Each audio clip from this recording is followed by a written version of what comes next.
Welcome back to another episode of the AfterHours podcast. I'm your host, Francisco. Co-host today, I have Daniel, and we're joined with David Stein from Stein Brewery. What's going on? Oh, nothing. It's actually a beautiful day today here in Ohio, so it's exciting.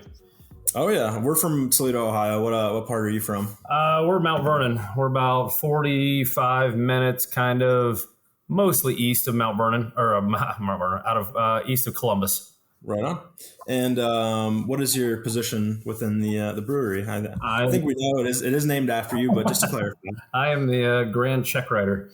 I know I'm the owner, and I kind of the de facto general manager / idea maker, and kind of all that kind of fun stuff. But I've got some really great people that hold other positions that make my life semi-manageable.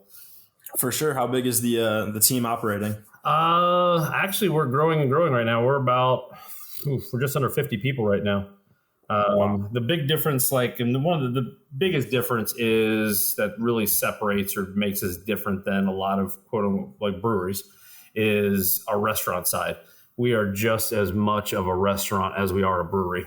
And my executive chef, Aaron Stevens, makes it possible to do that. So the fun part is we are the kind of the hotspot restaurant in the area to go to. So not only do we have great beer, our food program that we run is just second to none.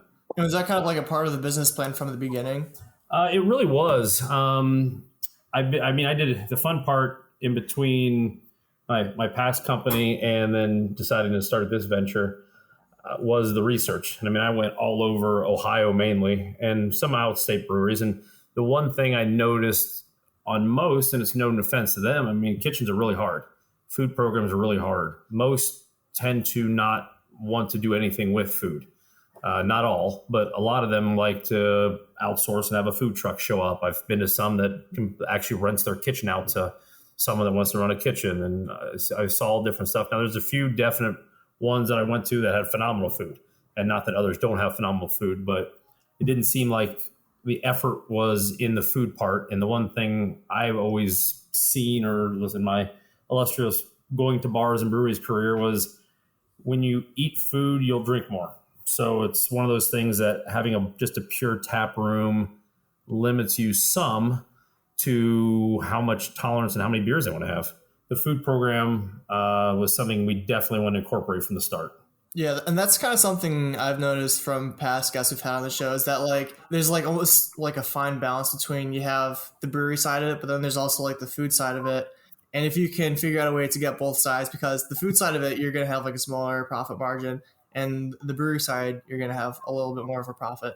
But then people also like to go out to eat. They like to grab food with their beverages. So having some sort of combination of the two is what we've noticed is usually a pretty good trend to have. Yeah. And it's interesting of how the humans are with that. We opened uniquely. One of the major unique things about us is just even how we're set up. We're in a building called the Woodward Opera House, which somehow in Mount Vernon, Ohio, we have the oldest 19th century authentic opera house in the entire country. Is somehow in Mount Vernon, Ohio. I would always assume anything old is going to be on the East Coast. But I guess apparently the other opera houses that were older, when they renovated, didn't go authentic. Like our floors in the hallways and stuff, the exact same wood they were in the 1850s, just redone and stuff. And it's a really cool building. But that being said, we have a public hallway that basically splits the two halves of my leased properties. So I've got where we brew beer and a tap room style pub on one side of the hallway, and the other side of the hallway is a full-blown restaurant style, which at first was really odd, but the fun part is it gives a unique experience no matter where you are. But the food is available on our full menu on both sides. So we opened up our tap room and brewery side in September of 18, and just human nature. Every review we had was 5 stars. It's a really cool tap room. The beers are great, blah, blah, blah. The minute you add food to the equation, then all of a sudden the entire world is a food critic. So our first non 5-star rating was something to do with a meal. So that's the tricky part when you are marketing and everything, that you do have both sides. So it is utmost importance to pay so many different details to both sides. but it is interesting how somebody could read that it's a buffalo chicken sandwich on the menu, see the price, order it. It may not be for them, or it may be great or whatever, and then they will go immediately on the keyboard and bang away some sort of a Gordon Ramsay-like review. Yeah, Gordon Ramsay for sure. Because I'm looking at like some of the images on Google and on your website, and it is some superb looking dishes you have. The one that kind of sticks out that looks kind of unique, there's one where it looks like a salad, but the lettuce is all cut almost as like just straight from. Oh yeah, that's our wedge salad. Yeah, and the unique thing too is with the way we're set up. So Chef Erin, I went to high school with her. She transferred in. I went to Bishop Watterson in Columbus, and she sat next to me in homeroom for 3 straight years. And when I started this venture, I knew we wanted food, but the kitchen part of the concept was my weakest link. And the one thing I've always learned through business and everything is find people who know more than you, especially in different areas. So I reached out to her, and she at the time was the head of food operations basically for Columbus Crew Stadium. And she also ran Washington Redskins Stadium. She was one of Levy Restaurant's top traveling chefs. So I knew she'd be the perfect resource to reconnect to help create the menu. Once we started, the Columbus Crew were looking to move, and they were going to move to Austin and the big thing there. And it seemed pretty real. And so they were already talking to her about transferring her. And most people may or may not know, but most sports entertainment facilities like football stadiums and whatnot, those teams don't run any of their concessions. They're always outsourced to a third party. So they were looking to put her on golf, all their golf events, and she'd be traveling to every single one, doing all the food programs. So 26 weeks a year, she'd be on the road. And she kind of talked to me eventually, like her son was getting ready to start high school, and she didn't want to miss half his life in high school being traveling. We worked out a plan, and so she's been the executive chef for me, which is a blessing. So we have a huge big city type chef with vast experience in Mount Vernon, Ohio, and in a brewery, which is really, really, really rare. So that the food is really just as much of a hook as our beer and that kind of stuff. So that's what makes it really exciting to get people. And it's fun to hear that people drove 45 minutes or an hour, because we're kind of that big city. We kind of give the big city experience in a small town. Yeah, absolutely. Everything sounds like the stars align between, your building, your craft, and then obviously having Aaron. So that's pretty great, to be honest. Yeah, I mean, there was definitely some rocky road in the construction phase, because we jumped into a building that was still being built and being completely restored and renovated. And so we really were open. We opened about a year and a half later than we planned to, which like everything seemed to work out. And then obviously we made it, we battled our butts through COVID. So we haven't exactly had the most fun times, but things are exciting right now. One thing she also does besides the beer part, and I don't want to annoy everybody with the food part, but our catering and the events we can do that not everybody can because of our experience of feeding stadiums and basically running the programs for all the suites and everything, that we can do so many things catering that while we have a basic menu, there isn't anything that you come to her that she won't make. So it's pretty exciting. And then you also mentioned before we started up that you do now have a food truck. Yeah, we do. I had another concept that kind of succumbed to COVID due to the indoor restrictions. It was a smaller space, and it was a really, really good smash burger type style diner. And so originally I was morphing it into a food truck. And then I basically morphed it into I brought it in the fold with the brewery and the restaurant. So I'm getting the food truck rebranded with a bunch of graphics right now. And we do kind of the hybrid of both. So we take the truck to weddings, to catering events, to big corporate events. And then we will go out and do fairs, festivals, and other stuff. But we will feature both the brewery's menu or my other restaurant that was called The Joint. It was a really fun smash burger type place. So we kind of do a little bit of everything with it too. And it's pretty unique that I've taken away the focus of just the day-to-day going out grinding and selling out of a food truck and trying to transform that experience into more targeted events. And it's also for my people. It makes it easier for my folks too. to be able to do that versus just a lot of trucks go out and just they're there in the corner and they wait. But I'm looking for more targeted things like going to other breweries that don't have kitchens or going to fairs, festivals. The end of the month, we got a 1,300 person event that we're going to take the truck to. So it's it was kind of like the missing link for what we were doing was the whole catering and graduations and all those kind of things and weddings too.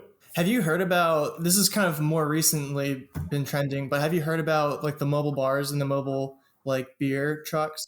Well, that's one of the things I wanted to explore. I haven't heard enough about them, but I do want to research them because one of the things I rent out is I also have a trailer that I kind of call a tailgating trailer that I used to take to Ohio State games and other sporting events and whatnot. And basically it's like a tailgate trailer. It's got 2 TVs and whatnot. But with our jockey box and other system for graduation parties, we rent it out. And a lot of people will set up a whole beer station for private events. But I do want to research more as to the mobile beer sales because it just seems like it's been very vague of what you can and can't do. Yeah, because I think there are like weird, quirky limitations. But yeah, we actually had an episode a few weeks ago. They're called Bramblewood Bar out in right here in Toledo. And they've been they noticed that like there aren't really any of those like style of mobile bars in the area. So they kind of took advantage of that. And they've been really, pun intended, going to town in Toledo with that whole niche idea. I mean, it's like you go to some bigger cities. Like I was just in Indianapolis a couple of weeks ago for my daughter's volleyball, and you see the pedal trolleys that they're like drinking while they drive down the street in the big giant pedal trolleys and that kind of stuff. And I think there is kind of that weird niche that you could almost create a beer ice cream station, like that, like the ice cream truck that drives around, but except for it's got boozy things and beer and other fun things too. So yeah, that's something on my radar for sure that I definitely want to learn more about. You mentioned that the event at the end of the month is for 1,300 people. What goes into preparation when you're loading up your van to go? Yeah. Right. I mean, that's a lot of people to serve. Yeah. We did one not last year, but 2 years ago. So we're trying to finalize the whole event. It's a corporate event for their employees and family and other stuff. It's a pharmaceutical company out of Columbus. You just kind of got to plan it out, and it's a lot bigger of a venture than your normal just pack your truck and go, because you have to work with your food suppliers and whatnot because you'll need a refrigerated truck on site. We did one for 1,000 people 2 years ago, and that's kind of our model of depending on what it is, but we try to do more more grilling out barbecue style at those events because it's just more manageable. It just takes a lot more planning. And the nice thing is Erin's done all that. She's fed 17,000 people in a stadium, and 80,000 in Washington. So she's used to those kind of things. So I just kind of am the ancillary help of, okay, what do you need me to go get? Like, what equipment do we need to rent? Who do I need to talk to? And that kind of stuff. So she does a lot of the dirty work, and I kind of the helper for those kind of things. And I just kind of sit back and I help. But yeah, once you get down to it, it just takes a lot of just preparation and planning. That when you're cooking for that many people, they're not all coming at the exact same time, but you still have to have their food ready within a pretty tight window. Yeah, it's really just a sit down, a lot of planning. And that's where, if I didn't have her, there's no chance in the world I would be able to do something like that. It takes a special person and experience and whatnot. And she's got 30 plus years of experience and used to work under Cameron Mitchell and other people throughout the state of Ohio. And she was the first female, and I don't remember the name of it, but she passed the executive chef test in New York City, and it was like a 3-day test, and she was the first female in Ohio to be able to ever do that. So she's got a lot of talent, and if it wasn't for her, there's no chance those huge events, but even the small ones too. When we do weddings and stuff, we'll do parties for 20, 30. One of the other unique things we do, especially that we can lend because of the way we're split up, is we do an event called Taproom Takeovers, where people rent out our space where our bar and brewery is, and they have their own parties there. We can fit probably 60, 65 people in that space, and people love it. They basically get their own bartenders, and they have their own buffets, and they basically rent it out. And we do a lot of stuff that way for rehearsal dinners and parties and celebrations and that kind of stuff. So that's another unique thing that separates us from a lot of other places is the private party function. Yeah, absolutely. So was the food truck, was that up and running during COVID?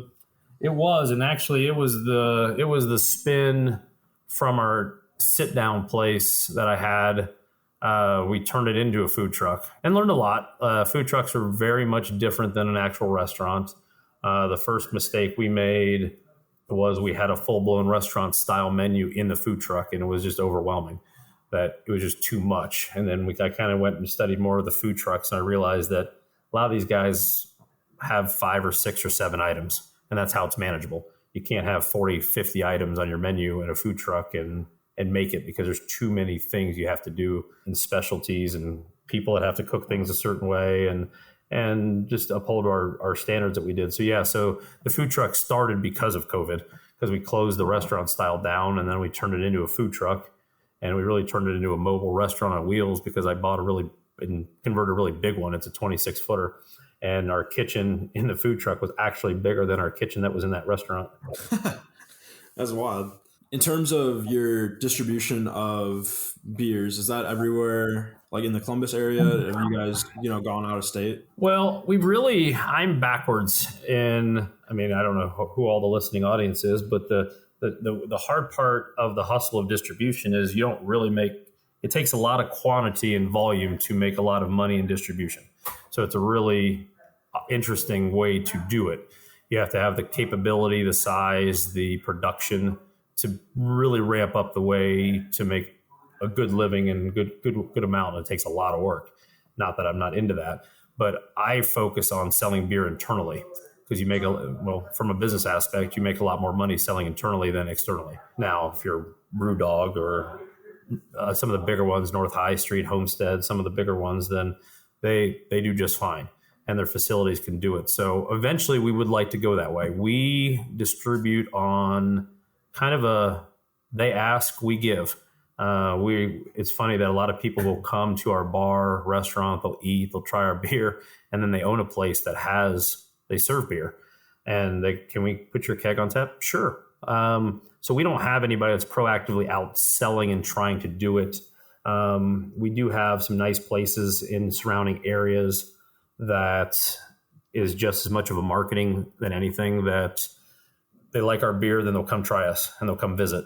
So we do have some plans in the future to do that, but not just yet to take that step, because it's really want to perfect our craft. And my former life, I was in the beer business to some degree. We sold products to Anheuser-Busch and Miller Coors and all the big ones. And I've got some friends that are head draft people for distributorships and that stuff. So I've talked to them about the whole process. And the hardest thing for a smaller size brewery like us is volume. If you put your beer on a tap at Joe's Bar and you don't have enough volume where you're able to continue to make sure that they have beer, you run out for a week, they forget about you and go on to something else. Unless you're one of the bigger craft or domestic brands. So that's one of the big pitfalls, is that balance of being able to make sure you have enough on hand. And so that's something we are cognizant of, and we're going to plan for that in the future. And the next time that we come in, we are planning a big venture, but I'm sure even just next time we come through Columbus, what beer should we try out first? It depends on your taste. We laugh being in a bit of a rural community. When we first opened, we had quite the handful of Miller Lite and Bud Light drinkers. So what we would always do is we would keep them on hand, but we would always make sure they tried our Kolsch. And we kind of joke that our Kolsch was our gateway beer to craft beer. Our Kolsch is a very easy drinking beer. We have both a regular style German Kolsch and we have a blueberry Kolsch, which is not an overpowering fruit. It's more of a back end blueberry hint that you can get. Our Colonel Andrew is one of my favorites. It's like a brown ale. We actually won a bronze medal in the Ohio Beer Cup in Dayton, our first year brewing with it. We actually entered that and a few other beers into the last year's Great American Beer Fest, but unfortunately that didn't happen. So we're just getting back into the award beer stuff. But our Hazy Juicy IPA is really popular. We have about 6 or 7 staples. We normally keep in our tap room, we've got 24 taps.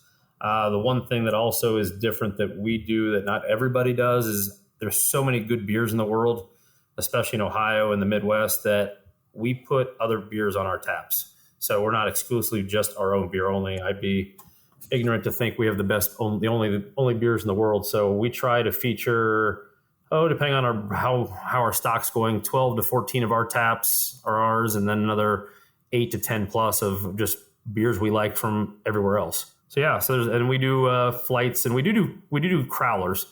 We do to-go beers through crowler cans. We have 32-ounce cans you can take away. I feel like the crowlers and the growlers have been just on the rage, especially because COVID, right? You can just take them out the door and you're set for a couple hours. So. And with them changing the rules for to-go drinks and that kind of stuff, it helped open up that. We got lucky at the beginning of COVID that I already had an order of crowler cans coming, but then there was a great crowler shortage that so many places went through that I was able to procure glass growlers for a little bit. The advantage, I like growlers slightly better unless you have a really high-tech growler. They just stay longer, so you don't have to drink within a quicker period. In the cans, they'll stay a good 10 to 14 days as long as we seal them the right way. So it is nice to be able to sell those kind of things where people can then try 3 or 4 different beers and take them to go and go take them camping or wherever they want to do. All right, so this blueberry Kolsch. Yeah.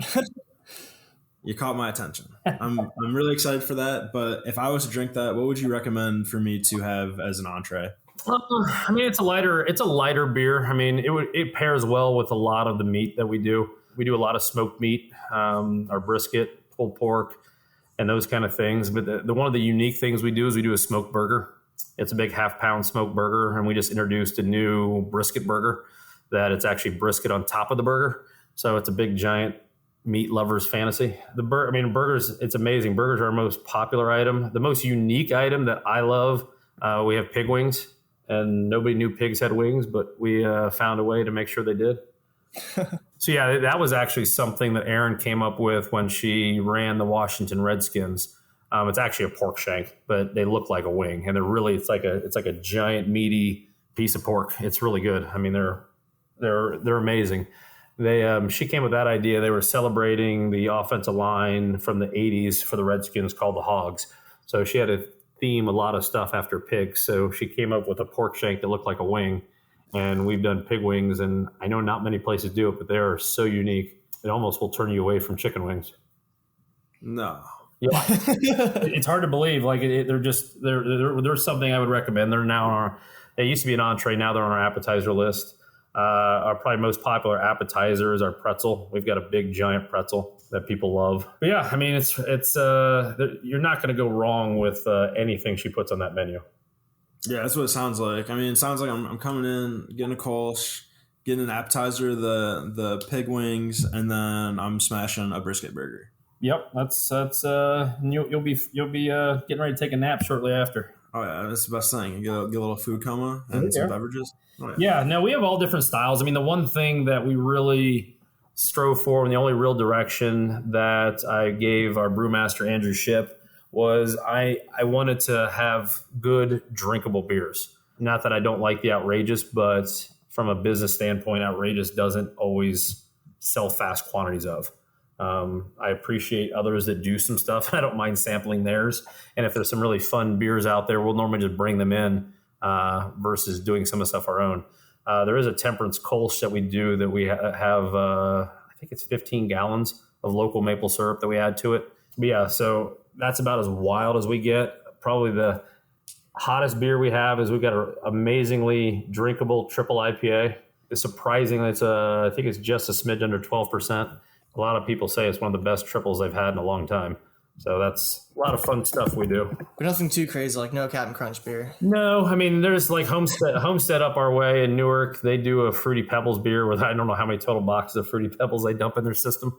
But and yeah, we don't get too crazy on those. Like we'll tend to bring those in from somebody else. We let them be crazy because what we kind of learn, it's kind of like people got on me like, hey, are you gonna do sours and these kind of things? Like it's not something I don't mind a sour, but I'm not going to drink 5 or 6 of them in a night. So it's still a niche-y thing. Same with seltzers. And some people there's a great place in Columbus, in Gahanna called Mad Tree. They are phenomenal at their ciders. They do ciders so well. It's all they do is ciders. So you know what? I think they're one of the best at it. So I just get theirs and our people love them. One of the other unique things we do, we work with a company out of Gahanna, just outside of Columbus, that we do keg cocktails. So we have several different cocktails on draft as well. Cool. That's one of the things we've also noticed. It seems as though, like, especially in the food and beverage industry, everyone's kind of there to help each other out a lot of the times. Oh, yeah. No, that's the fun part. I mean, I haven't run it. I mean, you'd see that. Like, we're part of the Ohio Brewers Association, and everybody uses that message board pretty frequently of, hey, I'm out of this. Anybody have any I can buy or borrow off you, or those kind of things. And everybody's so darn nice. It's kind of funny. It's like you're really like, once you do a brewery, you're kind of like in a weird craft beer fraternity. They all look out for you. It is amazing. We've borrowed crowler lids and reburst and all these different things, and we've blend stuff out too. So it is neat how you do build that sense of community with others, because it is fun, because most breweries we're all down home people. Like, we're just trying to make good beer and have people have a good time and enjoy it. It's great to be able to lean on everybody. So yeah, you are right. It is. It's an interesting world. It's fun. You can reach out to about anybody, and they're going to help you. Do you think that's just because we're in the Midwest, or do you think that's an industry standard? I think it's partially industry standard, partial Midwest. I think there's still always that value that craft brewers have, that it's kind of us versus the big guys. So there's always a little bit of that chip on your shoulder that most of us are smaller brewers, that we're not to the level of Bell's or some of the big dogs out. I mean, even even Brewdog or some of those bigger craft beers. But we've reached out to Brewdog, and they've helped us. I mean, we did 2 years ago, we helped organize for a local charity the first ever beer festival in Mount Vernon, Ohio. And we had like 1,600 people come out for it. And they sent us a specialty beer that you can't get anywhere. So like, even those guys are nice people. Like, it's just kind of funny that it's seems like it's the craft beer world versus the Anheuser-Busch, Miller Coors, and the Modelo's of the world. I mean, that really is, like, I feel like what it comes down to oftentimes, because like, people either, identify as like a craft beer drinker, or you're not. There's really not too many people that are in between, Yeah, no, and it's interesting that the education part of it too is, I mean, every beer originally originated as a craft beer. Even Budweiser and Bud Light and all those were technically, when they first started, they were not mass giantly produced. But yeah, it's really just got it's that fun stigma that in a rural community, you got to break it down. Like, there are people, like, if I go to Columbus, it's a whole different atmosphere at a lot of the breweries there than in Mount Vernon or Newark or other surrounding rural communities that we go to. And a lot of it's just overeducation. Like, people they've never had anybody explain it, or they just haven't had anybody like, hey, you want to just try this? And everybody's going to try a free sample of beer. And the same thing, they may not love it, or they may love it. I mean, we've had so many people that we've converted off of traditional domestic beers just onto our Kolsch, and some of the other ones that are lighter just fits their style. And all of a sudden, like, oh, I would have never guessed that I would like that. So it takes a lot of education. And that's one thing too that I think breweries do a great job of. When you go talk to their bartenders, or you just sit there, and very rarely will you not be able to get the story behind what you're talking about. And that's just another unique factor of a lot of the breweries. And that's one of the great things most do. Yeah, I mean, Toledo isn't small by any means, but I would say, I mean, it took a while for, I guess, breweries and like the craft scene to come around. I mean, yeah, Funky Turtle, Q&T, Ernest Brewing, like that. They're starting to pop up everywhere, really, but it did take a while. I'm not gonna lie, it took a good 5 years or so. Yeah, and it is. It's almost like a weird, not like it's a movement, but it just takes a little bit of time. And you see within a couple of years, like, it's like right now we're as busy as we've ever been, even from our opening. But if you put out a good product, no matter where you are, people will come back. I mean, I'm sure most people crowd Tony Pacos your way, but if Tony Pacos could create a brewery, it'd be cool. All right, hot take. They're slightly overrated. Yeah, it's one of those things. Like, I had a slight time in Bowling Green. I went to Bowling Green for a little bit, so nice. I'm fairly familiar with Toledo to some degree. Gotcha. Yeah, it's not that there's anything wrong with Tony Pacos. I just feel like it's like Skyline Chili in Cincinnati. Yo, yes, yeah. Yes, overrated. Like, it's good. Yeah, it's one of those, like, if you're from out of town, well, it's kind of like, this will be sacrilegious to say, but it's like In-N-Out Burger. Like, because you never get a chance to have it, when you have it, like, well, that's not bad. But then if you can have it all the time, it's like, it's okay. Yeah. See, he gets it. He Right, understands. right. Yeah. I've been saying that for a minute, but Yeah. I always get strange looks, and I'm like, Skyline, it's good. It's a little overrated. Okay, Skyline is amazing though. It's a little overrated. It's so good. All right. It's so good. Okay. See, this is what I deal with every day. No, I get it. No, it's okay. It's the same thing. I'm sure somebody out there is going to slap, but it's like when I'm down south, I love Whataburger. It's a glorified Burger King, but it's just cool. Like, I don't know. It's just, absolutely. Yeah. So yeah, and that's the fun stuff, and that's kind of what when I get to travel, I enjoy stopping at all different places and breweries, and more if I can, the mom and pop type places, and stay away from the chains. But sometimes chains are fine too. Yeah, that's I think one of the biggest things I've learned over the last year. Because I normally would be that person that would just go to the main chain restaurants, but like last year I just kind of ventured out, and the mom and pop restaurants are where it's at. There's so many just really good. Oh yeah, and that's stuff there. And those are the people that, not that the big ones don't, but they're the ones that are the backbone of the Midwest and everything else, whether it's restaurants, bars, or whatnot. Those are the people that you want to support the best you can, especially in these times. Oh yeah. You said you were in Indianapolis last month, right? Yeah. What were did you go anywhere special there? Any no, breweries? My daughter's volleyball tournament consumed most of my time. The only fun place we went to was St. Elmo's, and there was a brewery real close to our hotel, but it was shut down. There's 2 breweries shut down. One was Ram Brewing. It's kind of a bigger chain brewery, but those seem to be shutting down everywhere. But yeah, St. Elmo's, and had the famous shrimp cocktail, which I highly recommend if you want to breathe fire for a few minutes, but they're really good. Kind of looking through your website, I noticed you guys have a pretty cool brand. Can you talk about kind of the thought process behind your brand? Sure. It was really the extra 16, 18 months of construction holdups from the building, not necessarily ours, helped us really craft what our look and everything ended up being. We kind of decided to go, and it really just kind of by chance kind of went with more of a prohibition style. We have really cool murals on the wall that you see people pouring out beer and all the people from back in the day, back from the Prohibition era. And that really kind of came about as I did a bunch of research on Mount Vernon. Mount Vernon doesn't have really a whole lot of craft beer history or beer history in general. One of the unique things that is a folklore that I haven't been able to prove other than somebody told me this story is where we actually have our tanks for brewing and stuff.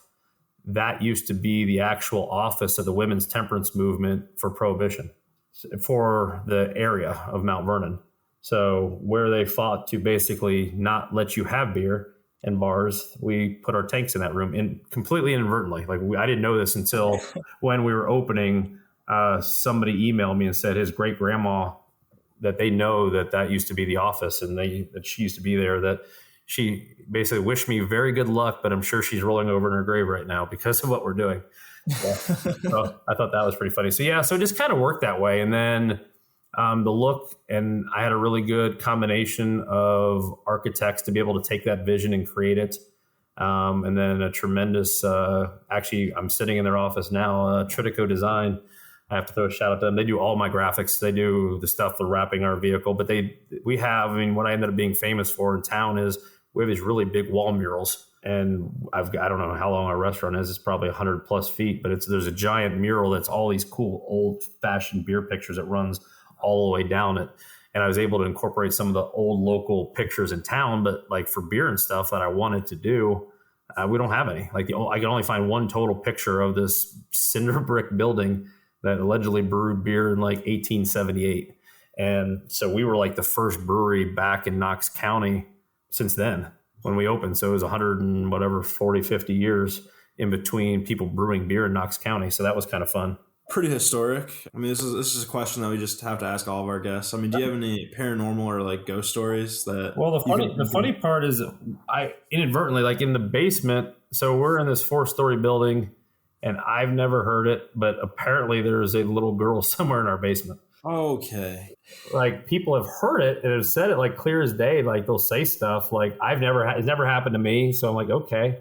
But yeah, there's 3 or 4 people on my staff that swear they've heard a little kid's voice downstairs at random times. But it is interesting that ghosts never seem to come when there's more than one person in the crowd. It's pretty creepy. Yeah, no, and I don't know. And it's kind of, the building's got a lot of cool history down by our downstairs offices that not many go, where our dry storage and our coolers are all on the lower level for our beer coolers and stuff.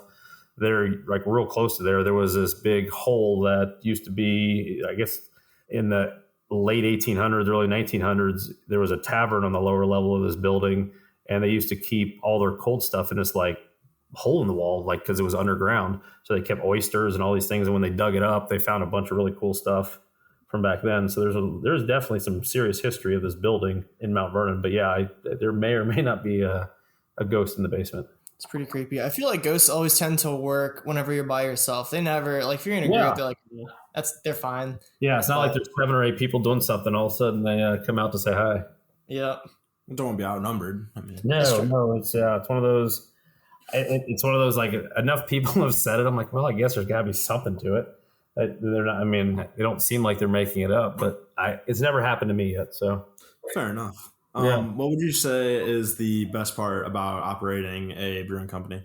I think for me personally, it's the satisfaction of making people happy and watching them have a good time, especially now when people are finally coming back out of being locked down for so long, and just seeing the happiness and the joy that it brings people to have a good meal and a good beer.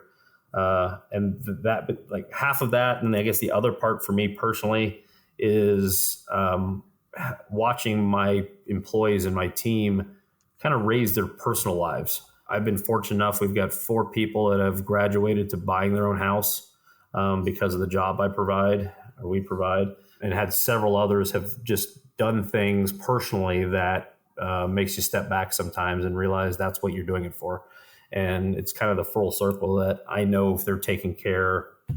I kind of call it my circle of hospitality, from everybody from those who wash our dishes to those that prep cook, that those are the hosts and whatnot. It's a full circle. And that's the hardest part in the world, is there's so many people that you don't realize that go into your meal or your experience that you would never know, that they're all very important, that any of them dropping the ball could give somebody a bad night. And that's what we hate, is if that ever happens.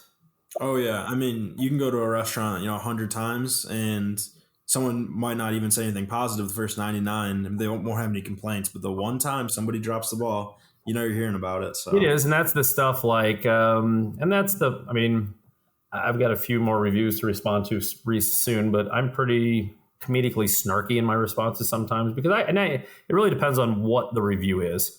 I love the classic one, like you just said. Oh man, I've been here so many times, it was great, but this one time, they never write about the great times. They only write about the one bad time. And we're not perfect. I mean, nobody is. And being in hospitality as long as I have, it's one of those things that I have a lot of patience for a lot of places that most don't. The thing that really gets me is, and it's going to make me feel old, is nobody asks for the manager anymore. Everybody's so afraid to complain to somebody's face.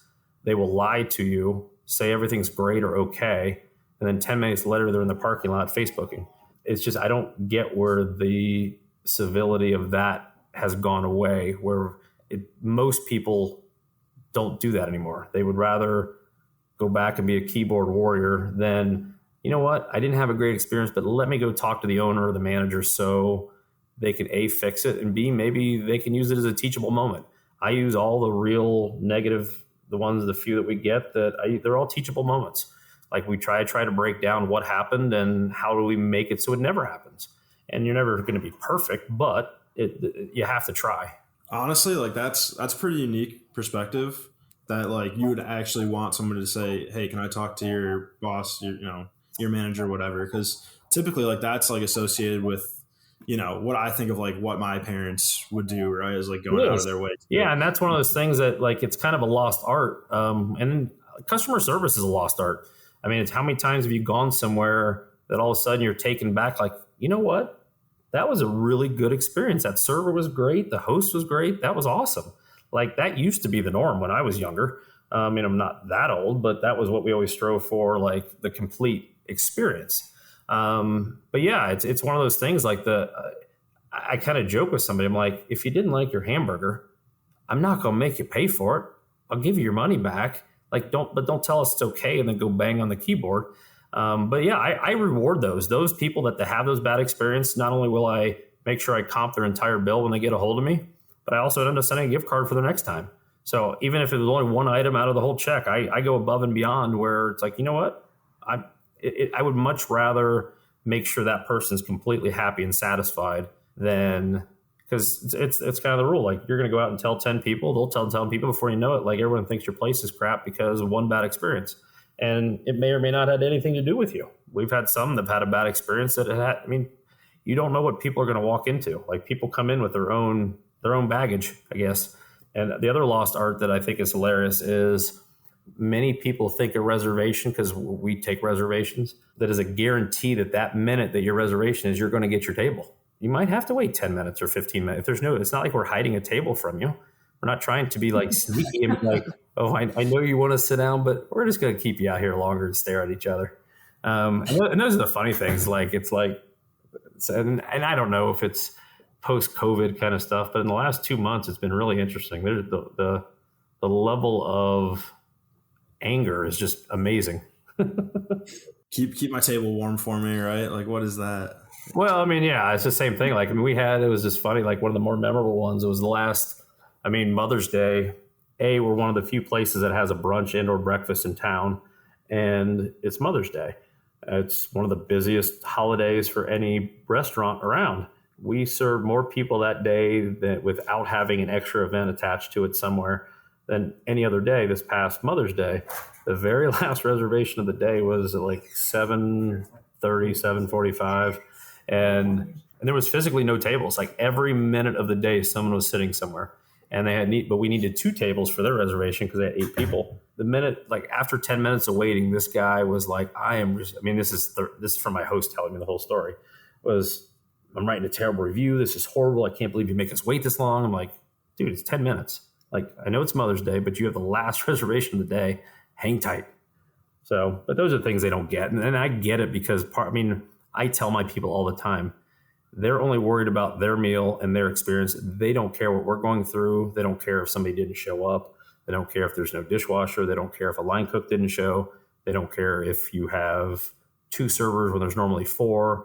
Most people don't know what it takes to go from beginning to end to get that meal on your plate. And I don't blame them at all. I honestly always take the customer side, because I always tell our staff to take everything from the customer side. And that's one of the things that I know sets us apart from everything, from just how we do things, just our cleanliness routines of everything. And it just goes back to how I was kind of brought up in hospitality and some of the jobs I used to have, that I had a manager that was the hardest manager ever to check out as a bartender or server. And he would always make sure, we used to have glass salt and pepper shakers. I tell this story all the time to my staff. So next time you go to a restaurant and you see a glass pepper shaker and it's not full, then you're going to change your mind now. So every night he would grill you that he's like, can you see light through your salt and pepper shaker? So every day, like, the last thing, you had to make sure your salt and pepper shakers were full. And eventually I finally asked him, when we had a good enough relationship, I was like, well, why are you so sticklers on salt and pepper shakers? Like, what's the deal with that? And he's like, it's the little details. If you do all the little details that people will notice, they know you're going to do the big details. But if you take the time to make sure you're filling your salt and pepper shakers and you're cleaning your ledges and there's not dust gathering on things and those kind of things, people notice that stuff. So if you can execute all those things, they know you're doing the things right. Everything else falls into place. Plus, they're going to let you have a mistake most times. So those are just some of the things we got to go above and beyond.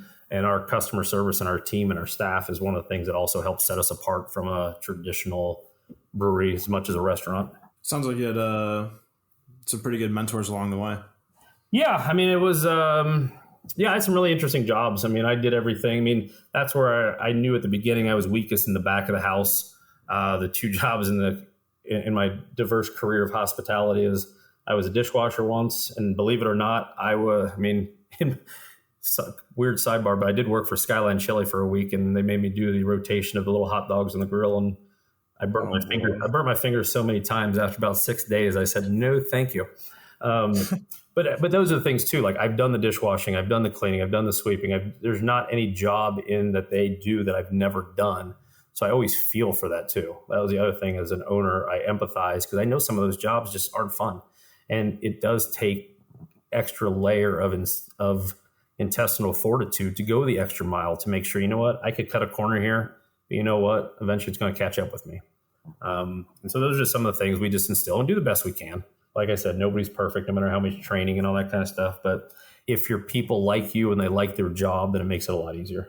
This is kind of a slightly off-topic question to what we were talking about, but so with the name of Stein Brewing, it's very German. Yeah. How is Oktoberfest? The funny part is that's one of the events I'd like to play in, but with COVID, it kind of screwed all the things up. I've never been to the official Oktoberfest. I've been to some different fun United States ones, but there was even the same thing. Like when we were naming the brewery, my friends were the one that kind of banged me into naming it after my last name, and I wasn't even going to do it because I'm not a big me person. I'm not a big spotlight person. So it was like, took a while for them to like, dude, your name is Stein. It's a German beer mug. Seriously, you got to name it.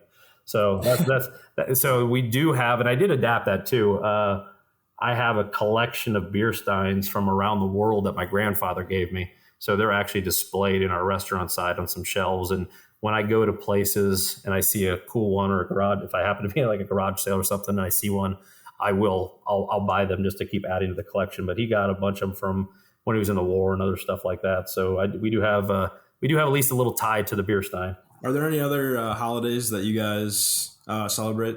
We did some. The fun part about being in the building, obviously last year doesn't really count for a whole lot, but we do every Thursday. We have music. I bring in comedians. There's a group called the North American Brewery Comedy Tour that I bring in. They're always have some pretty fun laughs.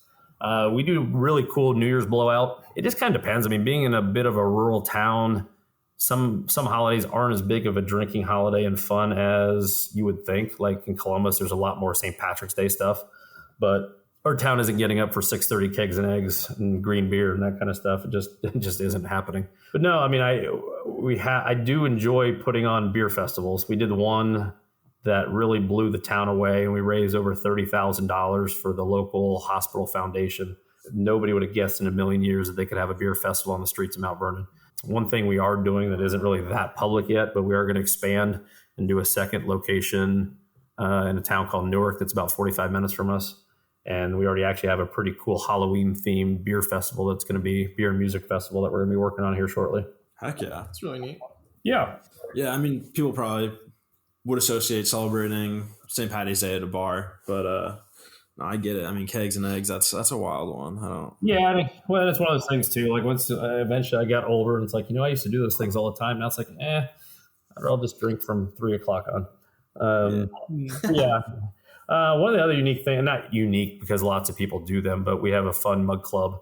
But ours is slightly different, where I actually found a really cool handmade pottery company that makes each one with hand glazed. We do them all individually. So at the end of each year, when you renew, or if you don't renew, you get to take that home with you. So we have a giant cabinet that has like 160 something pretty cool beer stein looking mug club mugs that people are part of. Very cool. Very cool.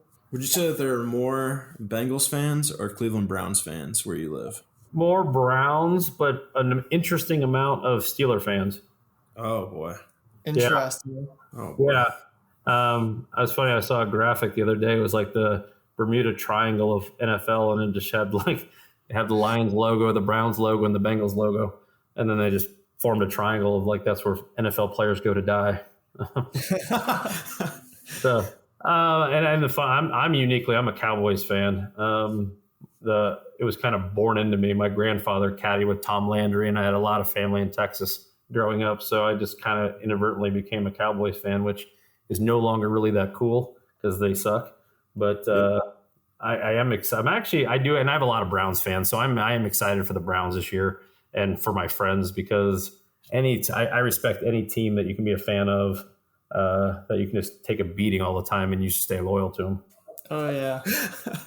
Dan, I mean, I know Dan is a big Browns fan. So. Oh yeah, I was on their drum line the year that they went not undefeated, but the opposite of undefeated. Oh yeah, defeated every time. Yeah, and that's one of the things, like Browns fans, Cub fans. I mean, certainly there's just some fans that like are a great fan base that's stuck around. I mean, I guess the question back at you, being in Toledo, do you have more Buckeye fans or Michigan fans?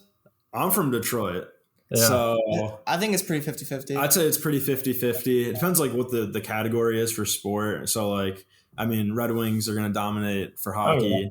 Oh, yeah. Basketball, I mean, Cleveland, especially with like LeBron James, no doubt there. Football, I'd say it's Browns heavy. Not as many Lions fans as you would expect. Yeah. Yeah, I think same thing. Lions haven't been very good for a while, so I think if they got good again, you probably would see more. Yeah, that's true. I mean, I wasn't really big into football until coming to Toledo, so I've got to witness, my Lions go 0-16. I get to witness the Browns be pretty bad for a little while, but now I consider myself like a bandwagon Browns fan at this point.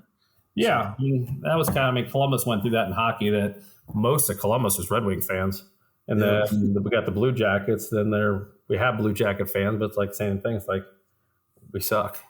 They just aren't. They just can't get over the hump. Oh man, it's so sad too because like last year and the year before that, they were making some pretty big upsets in the first round of the playoffs, and they just kind of dropped the ball this year. It's upsetting, but yeah, I mean, I got to go to the fourth game and the first time they made the playoffs against the Red Wings, and even though they got swept, that last game I think was 7-6.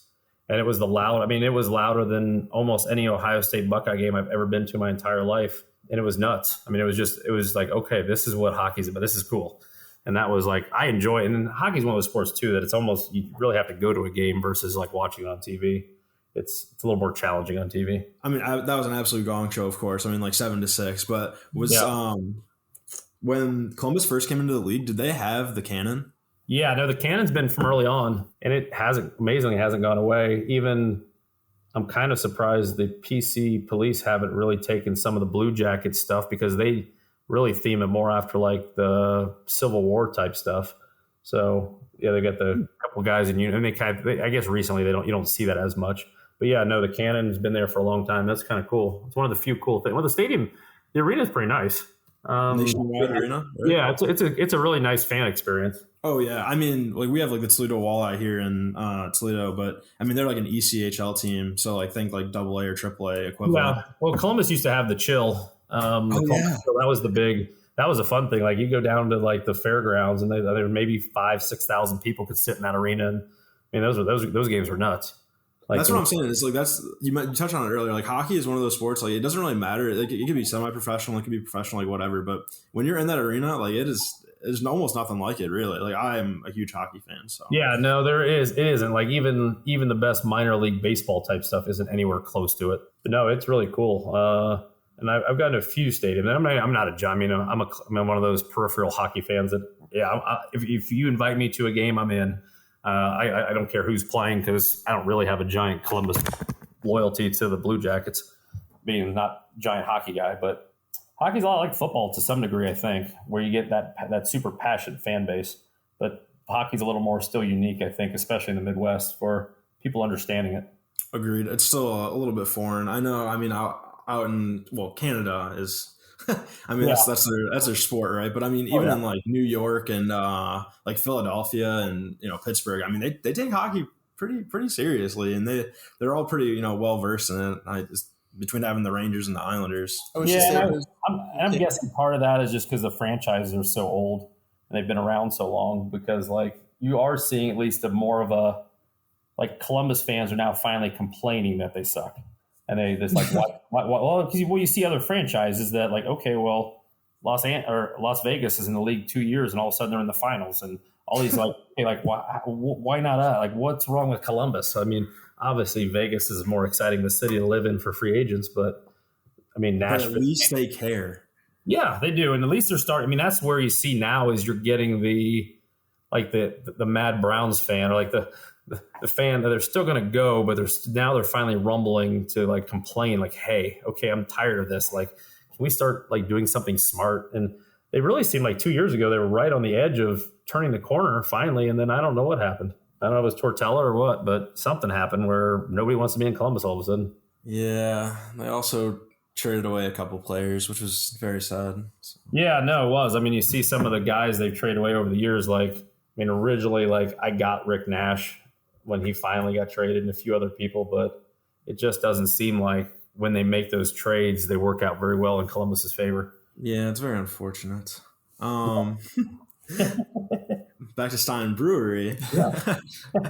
people that are first going into the industry, specifically for brewing, what do you think that they should know, or something that maybe you had to overcome? It really depends on what you're focused. I mean, I guess the easy thing, no matter what, is nothing's ever as glorious or easy as it appears from the outside. You could visit 13, 15, 20 different places. I would recommend, unless you have vast or decent experience, or you have people that have vast experience on your team, almost to go out and internship, like go work for one of those places for a period of time, so you can at least get a feel for it. I mean, it's a different, interesting lifestyle depending on how you're doing it. I mean, hospitality, especially the way we do it, you can have some long hours, long days, and weekends are expected. I mean, it's like in any type of stuff like that people don't understand that most of your traffic comes Thursday through Sunday, and then really focus on what you want to do or what style or what your goal is.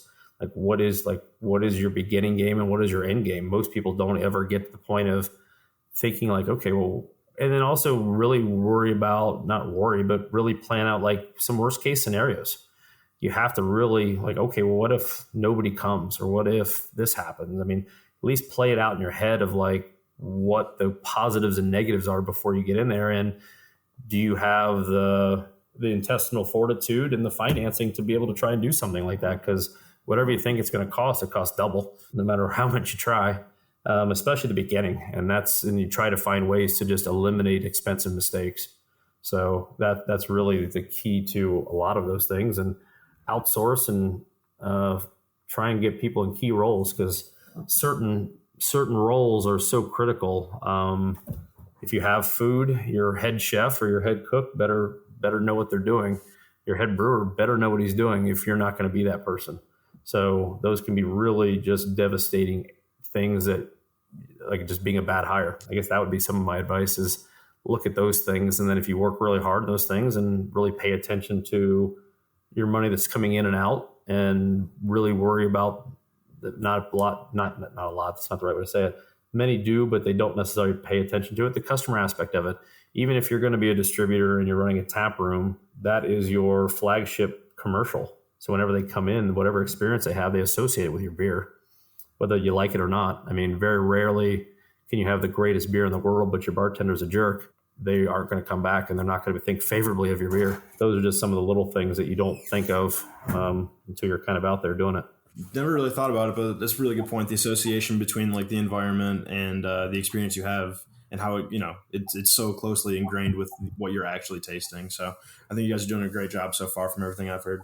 Oh, I appreciate it. And and one thing we do is we kind of try to leverage technology when we can into things, and that sometimes can freak people out, but it helps. Like our servers all have the tablets at the table. Like when we started doing that, I actually joke the system we use is called Toast, and we were an early adapter.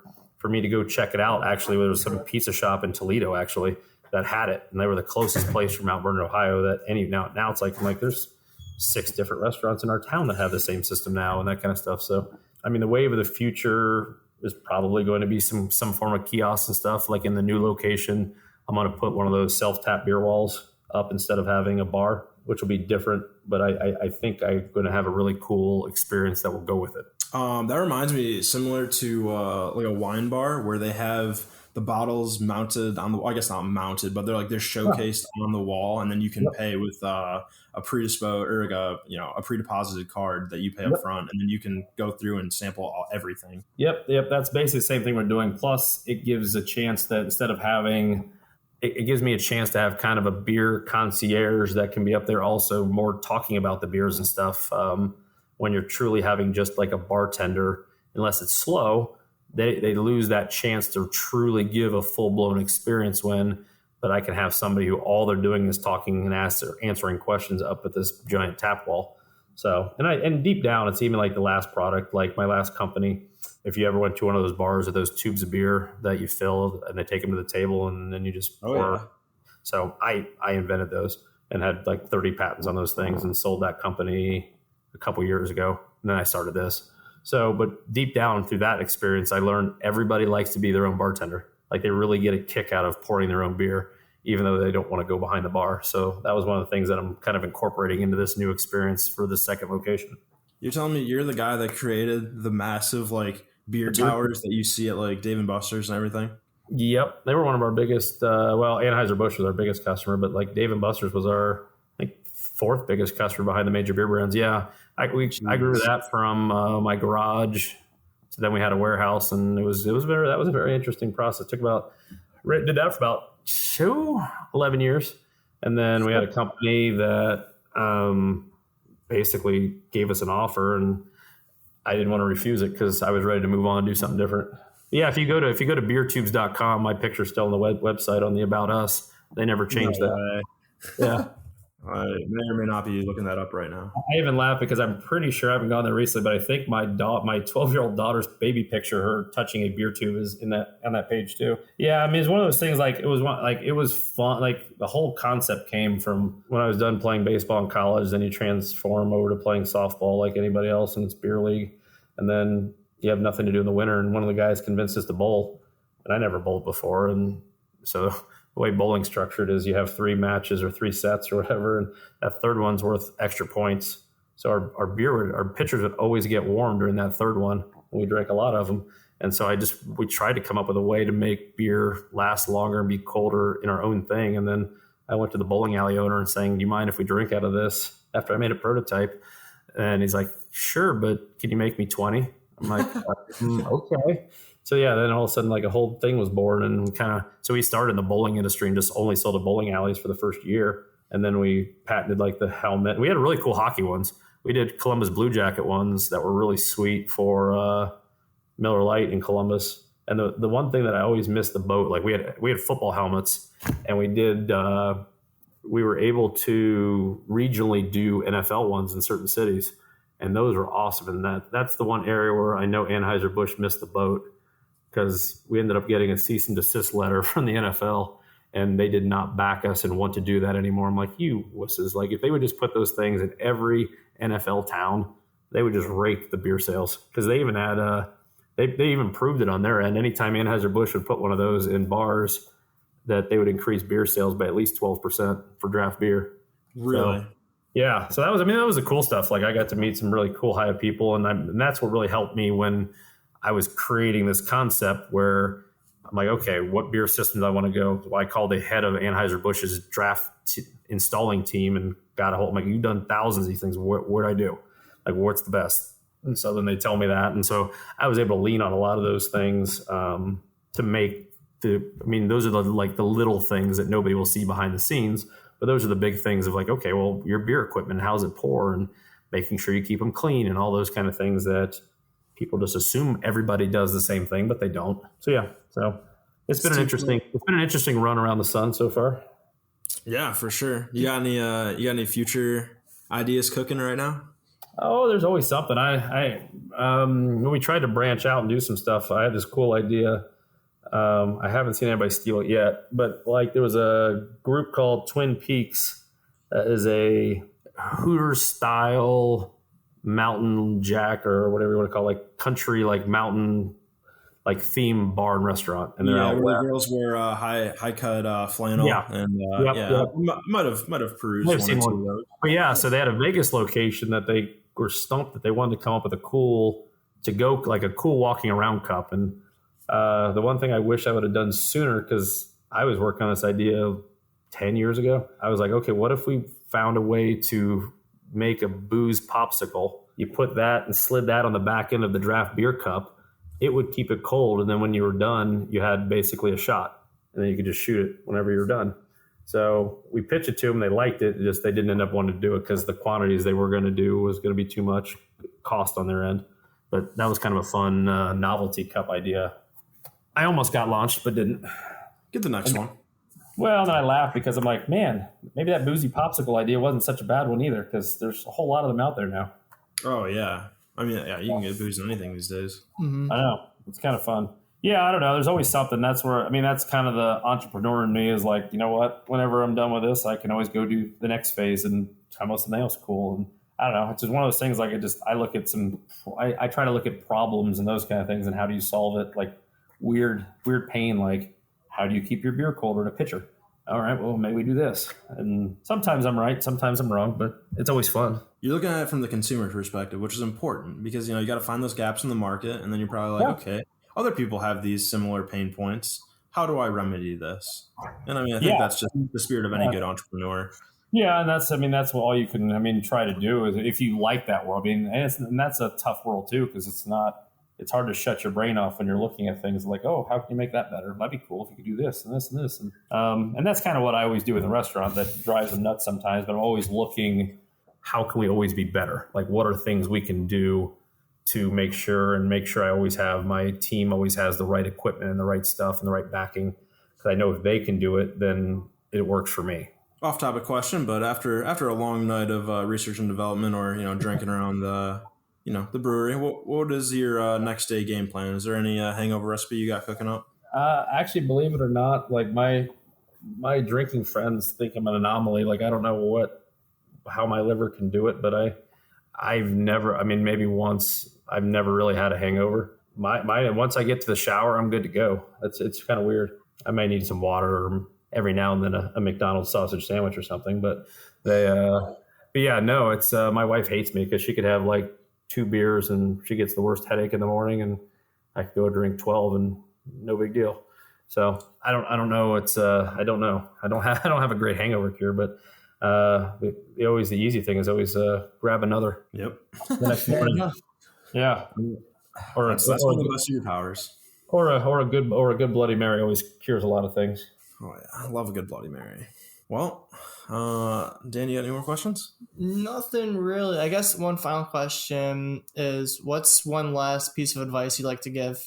Probably kind of just really touches on earlier, like really no matter what you're doing, whether it's any job or whatever, like you really just look at all, like it's hard to be a planner because I've got that weird in between. I'm a half planner, half fly by the seat of my pants person, and don't be afraid to take risks, but the same thing, make sure you kind of calculate and at least most of the opportunity or what could possibly happen from those risks. When you're starting a business, whether it's whatever product it is, I know the banks and all those people like you to give 5-year models and all those things. It's impossible. You really can't predict anything more than a year to 2 out because you just don't know. 2 years ago, if you're starting a business, would anybody have known COVID was going to come or any of those kind of things? And no, the answer is no. And how do you plan for them? It's hard. But if you're an entrepreneur and you're a risk taker, make sure everyone around you, including your family, supports you, because that's a big thing. If you don't have your family support, it makes it really hard. You heard it here. David Stein, appreciate it. And check out Stein Brewing Company. And where can people find you? On social media or your website or in person? Most times during almost every day, I'm at the brewery.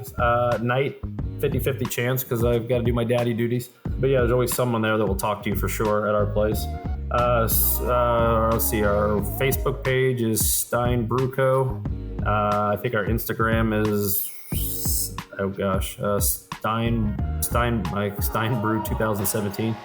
I'm starting to date myself and I don't even know those things. But yeah, no, our website is steinbrewco.com.